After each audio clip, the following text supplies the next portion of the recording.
actually now live. Are we? Yes. No one told me. Well, we weren't supposed to start until 8 o'clock. Were we not? No, What time is it? 7:30. But you said 7:30 originally. Nah, but you were stuffing your face, weren't you? So, Okay, right. Can we just stuff in my face? I was cooking for you. and you were stuffing your face with a, what was it, duck? Something? So do you want to, I don't know, do you want to tweet or something? I don't know. What the hell's going on here? Well, I tweet about it, but we're live. Does anyone know we're live? Well, we can go live now. It's too late, we are live. Oh, well.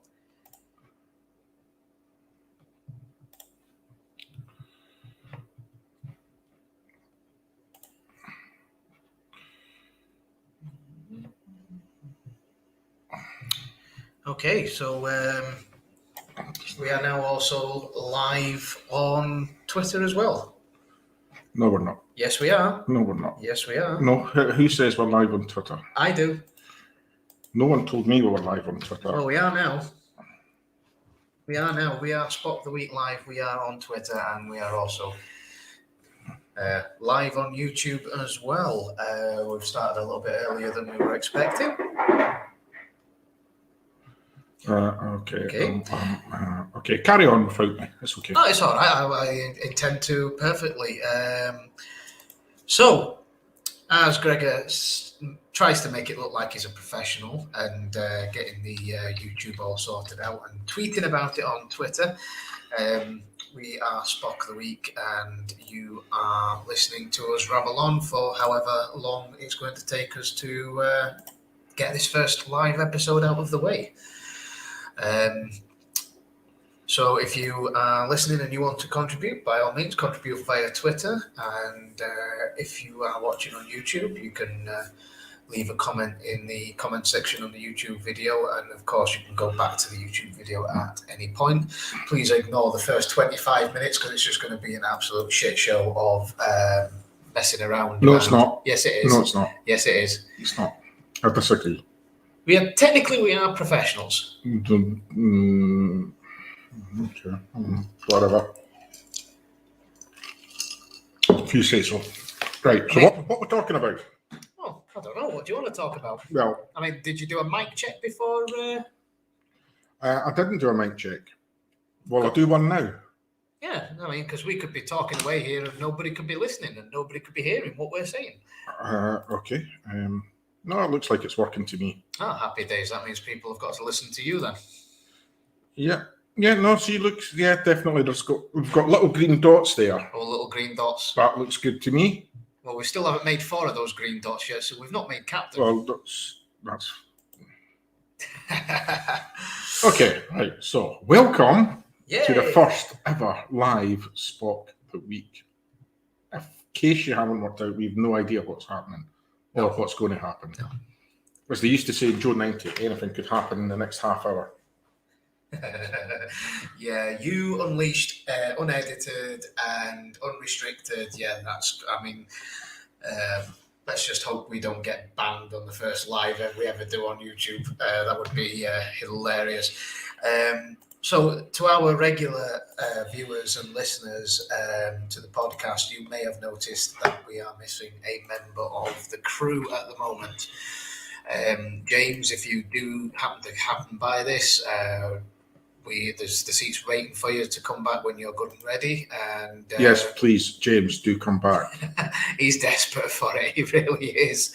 But yeah, we hope you do come back sooner rather than later, and that you're okay and everything's hunky dory. So we look forward to getting you back as soon as possible. But that being said, let's kick this off with a nice little thing that I know is going to get Gregor really going and the conversation flowing. Discovery Season 4, Mr. Cameron. Oh, I mean, let's just get this out of the way now. Well, okay, right. We've been off here for a little bit. Can we talk a little bit about what's happened in the Star Trek universe? By all means, yes, please do. So since we've been off, Probably the big news was Star Trek coming off Netflix. What did you think of that? I mean, I don't know the politics behind it. I don't go into all that. I mean, I've seen all the stuff on Twitter and Facebook and all that about how it's just proof that they don't care about the fans outside the US and blah blah blah and whatnot. I mean, if that was strictly true, then it wouldn't be available on what's it called, Pluto TV. Which I don't know if that's outside the UK as well, but definitely in the UK it's available. But it's the only downside to that is it's live television. So even though it is a win for the fans outside of the US on that respect, it's a bit of a disadvantage for those who, for example, aren't free on a Friday night at 9 p.m. And I think we've had streaming services for that long that a lot of us have forgotten what it's like to schedule a time for a TV show. I mean, Gregor is of a vintage where he probably will remember setting time aside at a certain time of day to watch Star Trek. Wednesday, 6 o'clock. There you go. He can even remember. He can even remember the time and the date. That is amazing there. But I mean, it kind of makes sense to me in the respect that obviously. There's this. You've got Paramount Plus. So I get they want to get all the content and they want to keep the content on their own streaming platform. That makes sense. I get that. But the big thing for me was that I noticed was that they didn't even tell the cast and crew that they were ripping it off of Netflix because people were going at. Okay, can I just interject? You can interject if right, you want. Okay, so I have seen an awful lot of stuff, as we've all seen stuff on the internet and some of the more salacious podcasters, etc., talking about what happened to Discovery on Netflix. Okay, so here's my take. Now, with anything, you need a buyer and a seller. And Netflix were the buyer and Paramount were the seller. Okay? Yeah, that makes sense. Now, that obviously broken down. And right up until the day before it was meant to be released in the UK, or the rest of the world for that matter, on Netflix, it was pulled. And there was a story put out. Now, prior to that, Paramount obviously expected Netflix to take it right up until the last minute. They had briefed the cast at Destination Star Trek to tell the attendees at Destination Star Trek the week before it was going to be on Netflix. Netflix never tweeted about Discovery for 2 years. When you went to the Star Trek Discovery homepage on Netflix, it never once said season 4 coming soon. It tells you about a year out when there's a new season coming to Star Trek on their big hits. So it was quite clearly that it was quite clear at that point that Netflix's valuation of Star Trek Discovery did not meet Paramount's valuation. Paramount probably thought that they were going to pay it at the last gap, a bit like season 3, because there was something similar on season 3 where they never tweeted and never said new season coming, and that didn't happen. Netflix clearly walked away, or at least somehow got out of a deal that they were desperate to get rid of. Now, the story Paramount put out was that they were bringing Star Trek back to where it belongs, and they were going to do it with Paramount Plus and blah, blah, blah, and this is it, the only place to do it.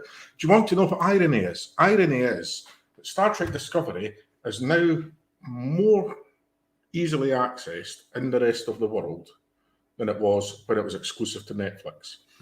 Can I pull your attention to what's on the screen here, JJ? Okay. What page is that? That is Amazon. And what's up? Star Trek Discovery Season 4. Available to buy on Amazon. What page is this? iTunes. And I've not searched for it yet. But, that's the Apple Store. I won't be buying any Apple products, no. But you carry on. There's my viewpoint. So no, I get that. And like I say, I'm not saying like who is directly responsible for the but what to have.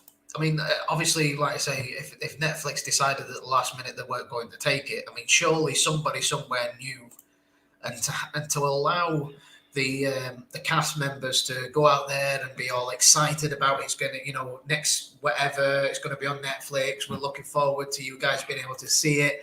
And then all of a sudden, bam, it's not being done. Somebody somewhere is responsible for throwing the cast members under the bus on this one, because that'd be Paramount's marketing department. You know what I mean? Because at the end of the day, these guys were getting rather nasty tweets about, the fact that you guys said it was, and they knew as much as we did. They knew as much as we did as to what was going off. Yeah, which is a bit unfair for people to have a go at them. Yeah, but I've seen people having a go at Paramount, saying, Paramount pulled it and Paramount didn't. Paramount have actually made it. Now, I'm not going to defend Paramount because, as you know, I'm not a fan of new Star Trek. No, that's... But in this instance, while, yes, there was clearly the breakdown between Paramount and Netflix, it's easier to find and it's more widely available than when it was exclusive to Netflix. It's on iTunes, it's on Amazon Prime, it's on Google Play / YouTube, and it's on Pluto for free.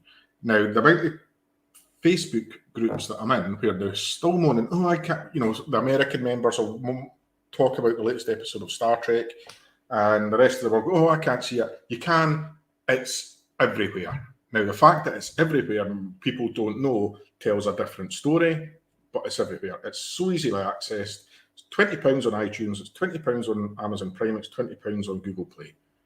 You want to watch Star Trek? There it is. It kind of just says, obviously the Paramount, they're not going to sort of scream about it being so widely available when they want people to come to their platform. Obviously they want people to see it, but well, they've got to pay for it. They've got to pay for it, yeah. The thing is that if it wasn't, even though they were getting all the stick, to be fair, I don't know how much was involved in the background on this one, but the cast members, a couple of them in particular, basically lobbied for this to be made available to international audiences. Had it not appeared, obviously, like you say, you just mentioned you could get it on Amazon and stuff like that, blah blah blah. But not everybody uses Amazon. Not everybody downloads Apple or whatever. All these different places you can get it on. So for them to basically lobby for this to be made available on something like Pluto, it's that just goes to show that it's like they care. The cast members care about the fans outside, because had that not happened, if you didn't know about it being available on Amazon, etc., then you would have had to have waited until March, assuming that's when it is getting released in the UK Paramount Plus or worldwide Paramount Plus. And even then, even if that is the date or the month that it's going to be released, it's like people were having to wait for that. And like I say, the issue is not so much that it's available on these different websites, etc.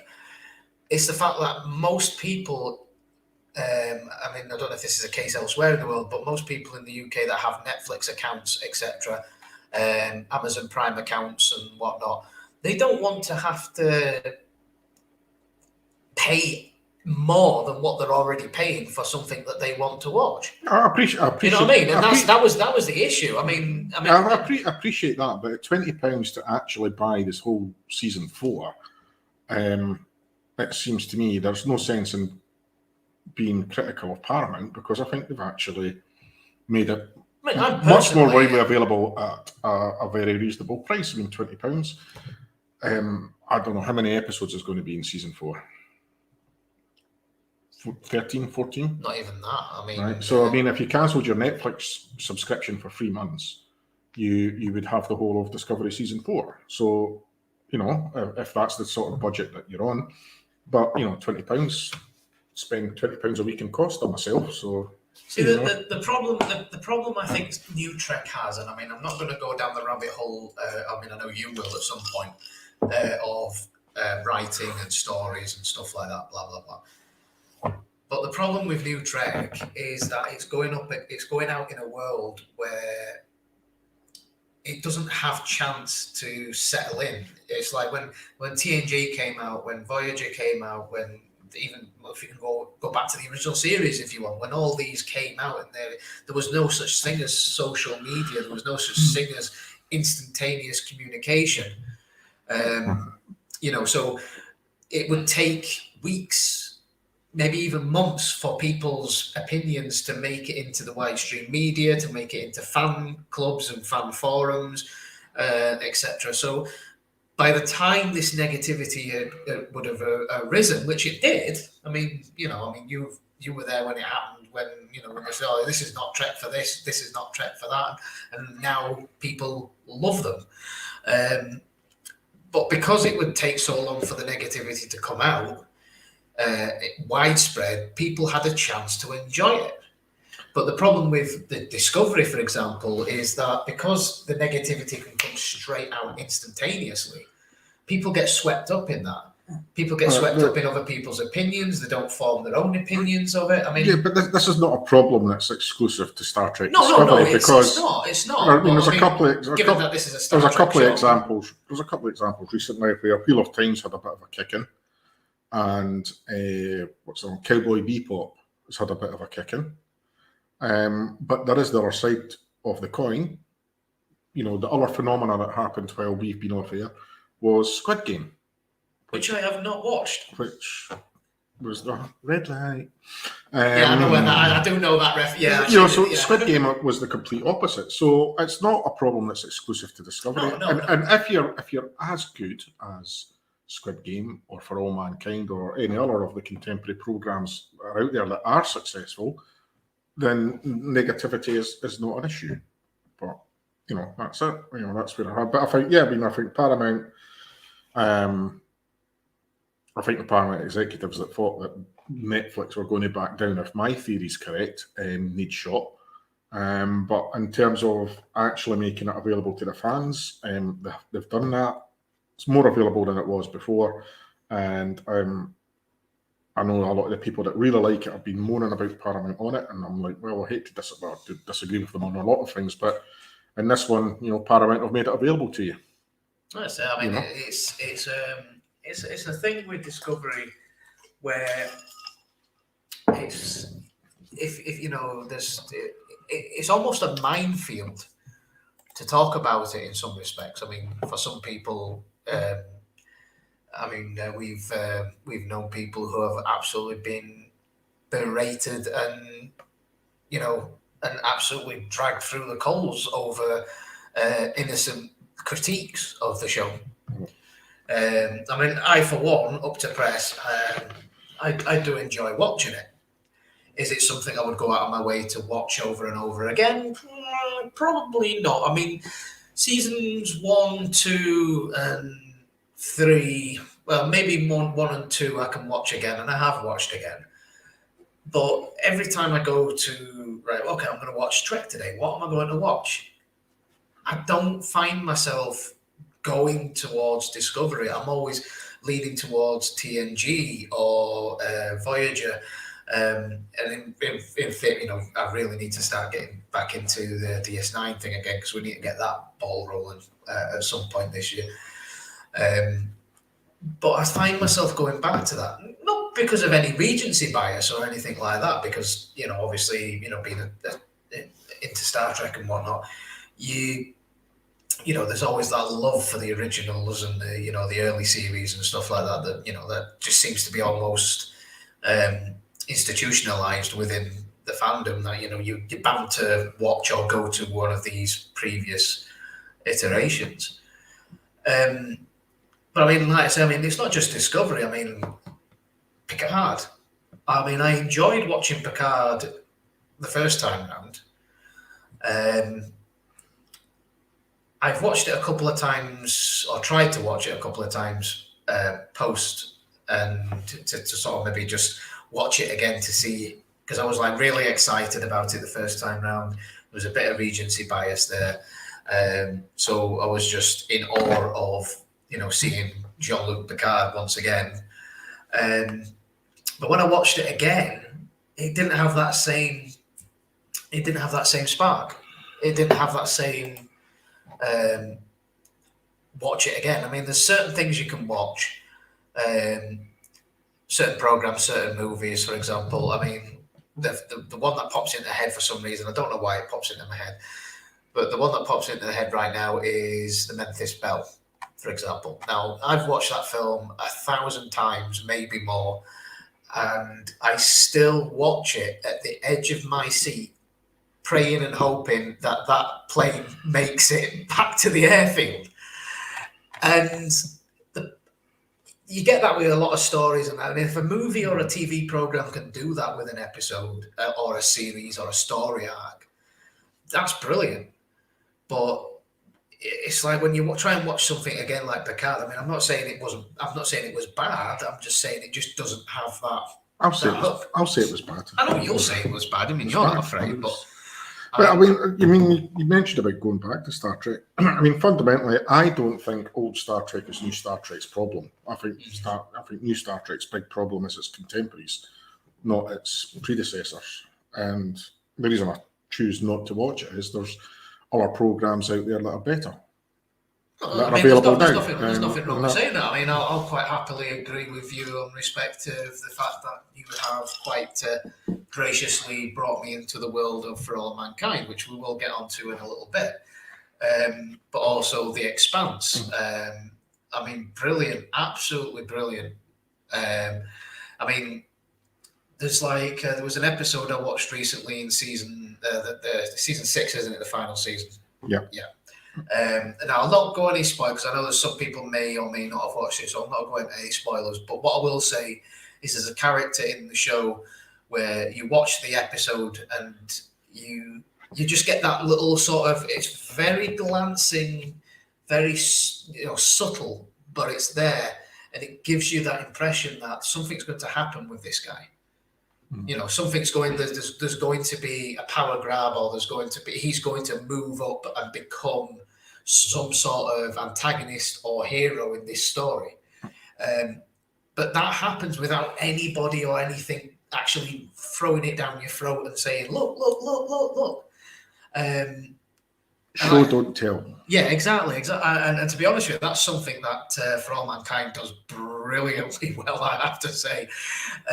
It's sort of like it's there, and if you're watching it and you're actually taking it all in, you get those hints, you get those subtle little references and stuff like that. I mean, I've watched a couple of episodes of Discovery, and again, I'm going back to the season 4. Season 4, yeah. And that goes back to being able to watch it at 9 p.m. every Friday. I do have other means to watch it, but they're currently unavailable at the moment. So I've only got a couple of episodes in. And from what I can see so far, production, good. Okay. Let's see how this works, because we've got Dan Leckie, who's joined us on the Spock the Week Unleashed Twitter. So this is the Twitter thing is a new thing for us. So we're actually just so if I just give that a little approve, so he should be able to speak to us. So I might say I don't know how this works. This is real life excitement. Yes, folks. this is. Dan has been approved, so we'll see if we can get him involved in this in just a second. So just bear with us, Dan. Well, I see him appear here. So it won't be on there, but it will be on here. Right. Okay. So let's say, and apologies for the sound quality, because like I say, I am doing the Twitter Spaces through the mobile phone now. Like I say, I am learning this as we go. Or I could send them this link. So what we're going to do as well is we're going to get. I'll tell you what, Dan. If you are if you're there and listening and everything is good, Mr. Cameron is going to send you the link for our live stream. So we'll get you onto the live stream there if you wish, and we'll go from there. So yeah, anybody that's listening, anybody that is watching live or listening to us on the Twitter Spaces, if you want to join in with our live streams, this is the new concept we've got at the moment. This is what we're going to bring in. When we go live, anybody can come in, anybody can join in. You don't have to say, "Cool, can I be on the show?" If you're watching, you've got something you want to say. If you want to comment, you can comment in the comment section of YouTube, or you can get on and you can speak with us. You can go live with us. Everybody's welcome. Every opinion is welcome. And you can disagree with Gregor. That's fine. You can disagree with me. That's perfectly not okay, and you'll be kicked off the chat. If you go to the internet, you will find other opinions. Yes, and every single one of them is valid. You are allowed to have any opinion you want. And just because somebody has a different one doesn't make them wrong. And we have Dan. I think we have him. I think he's coming through at any moment now. So, cheesy live waiting music, because we don't have the one where you can put stuff in. And we're just learning, folks. We should have in the corner of the. I've got it. We just need to turn the volume up. And you might have to connect Dan to your speaker. Bear with us.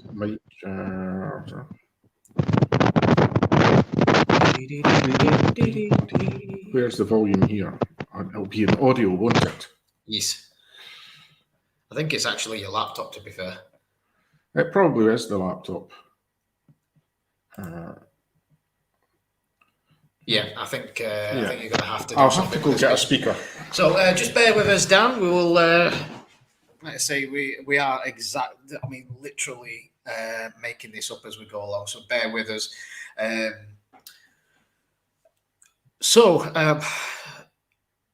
I was saying with, I forgot. Actually, no, I have actually forgot. I've lost my.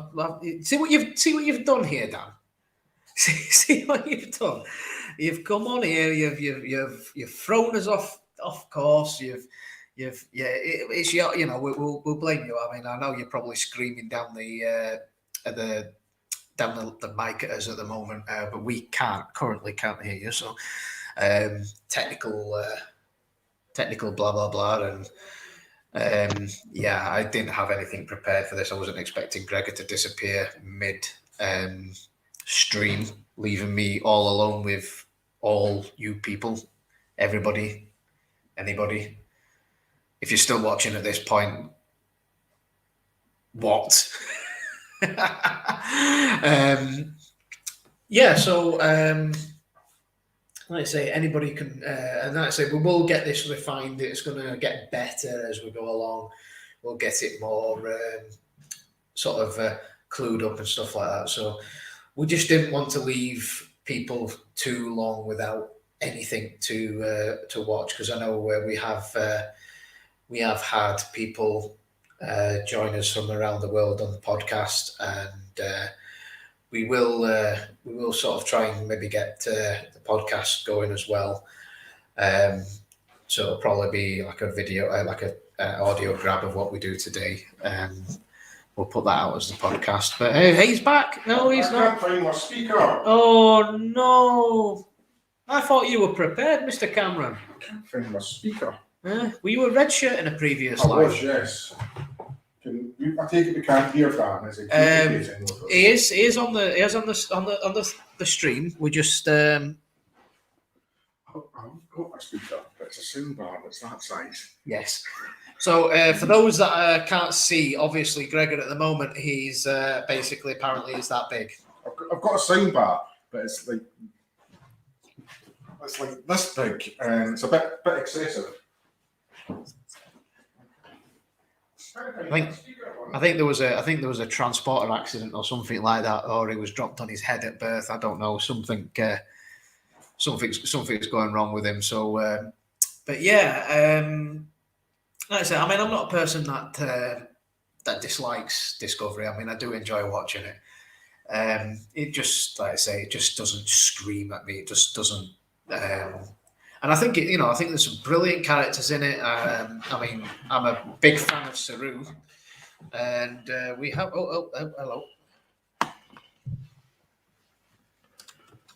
Oh, that looks like it might be broken. Okay, can you speak, Dan?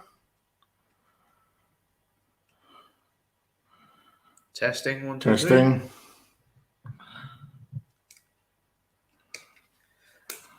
Maybe if you got your phone, put YouTube on the phone and listen to it through that. Okay. Might be a little bit of a delay, but yes, there does appear to be a audio issue, ladies and gentlemen. So we do apologise for this lack of yitter yatta, and but yeah, I mean, I don't know what everybody else's opinion is on the Trek, and like I say, at the end of the day, we're not here to gatekeep. We're not here to criticise or even just, at the end of the day, if you don't like it and you don't like it for a particular reason, that's fine. If you love it and you think it's brilliant, that's fine. I mean, like I say, we may not agree with what you've got to say, but that doesn't necessarily mean in any way, shape, or form that you or I or even Gregor, and I can't believe I'm actually saying that, even Gregor is wrong. He's got a lovely set of headphones. I don't know how I'm going to listen to Dan. I have no idea how you're going to listen to Dan. Just put it on the speaker. I can't. Yeah, I can't work it. Subscribe.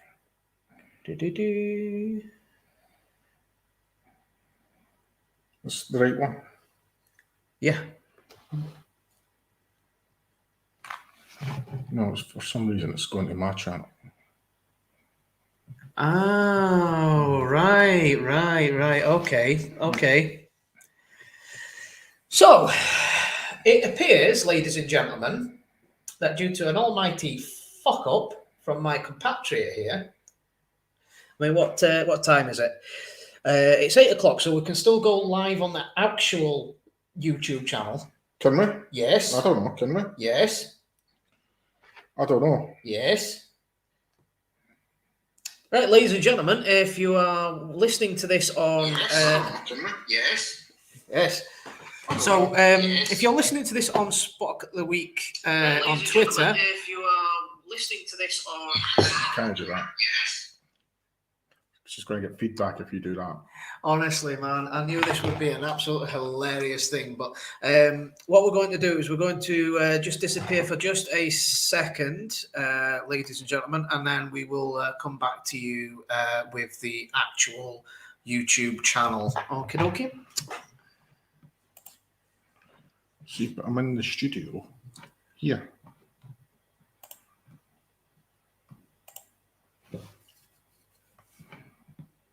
Right. Stop the stream on